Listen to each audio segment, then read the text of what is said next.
Jijau brigade के 8वें राज्य स्तरीय अधिवेशन की आज से शुरुआत हुई। इस मौके पर शहर में एक भव्य शोभा यात्रा निकाली गई। यह शोभा यात्रा डॉक्टर बाबा साहब आम्बेडकर महाविद्यालय से निकली और इस मौके पर तथागत भगवान गौतम बुद्ध और विश्व रत्न महामानव डॉक्टर बाबा साहब आम्बेडकर को अभिवादन किया गया। इस शोभा यात्रा का समापन प्रियदर्शनी इंदिरा गांधी सभागृह में हुआ। इस शोभा यात्रा में बड़ी संख्या में महिलाओं ने सहभाग लिया। शोभा यात्रा में शामिल महिलाएं पारंपरिक पोशाक धारण की हुई थी। शोभा यात्रा के सामने कुछ युवक युवतियां पारंपरिक लोक नृत्य प्रस्तुत कर रहे थे, जो सभी नागरिकों का ध्यान अपनी ओर आकर्षित कर रहे थे। वहीं शोभा यात्रा शुरू होने के पहले इस शोभा यात्रा के संबंध में विस्तार पूर्वक जानकारी महाराष्ट्र राज्य जिजाऊ ब्रिगेड के प्रदेश अध्यक्ष सीमा बोके ने दी। जय जिजाऊ। जिजाऊ ब्रिगेडचे 8वें राज्यस्तरीय अधिवेशन ऐतिहासिक अशा चंद्रपूर नगरीमध्ये होत आहे।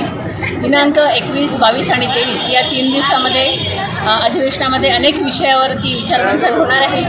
आज जिजाऊ ब्रिगेडची शोभायात्रा डॉक्टर बाबासाहेब आंबेडकर महाविद्यालयातून निघत आहे। महात्मा गौतम बुद्धांना अभिवादन करून संपूर्ण महिला शक्ती इथून जिजाऊ ब्रिगेडची शोभायात्रा निघून प्रियदर्शनी सभागृहामध्ये या जिजाऊ ब्रिगेडच्या रॅलीचा समारोप आहे आणि त्यानंतर उद्घाटन सत्र होणार आहे।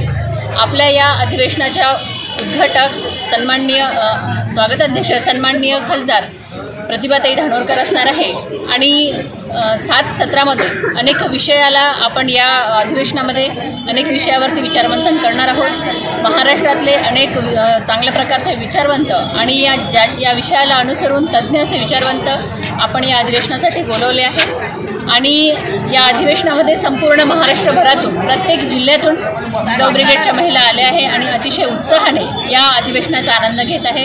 चंद्रपूरमधले जिजाऊ ब्रिगेड, संभाजी ब्रिगेड, मराठा सेवा संघ आणि इतरही पक्षाच्या पदाधिकाऱ्यांनी अतिशय मेहनत घेऊन या अधिवेशनाचं आयोजन केलेलं आहे आणि अतिशय यशस्वीरित्या हे अधिवेशन पार पडणार आहे। सर्व जिजाऊ ब्रिगेडच्या माझ्या महिलांचा अतिशय उत्साह म्हणजे शिगेला पोहोचलेला आहे आणि आता आपण इथून रॅलीने अधिवेशनाची सुरुवात करत आहोत। जय जिजाऊ। जय जिजाऊ। जय शिवराय। जय जिजाऊ।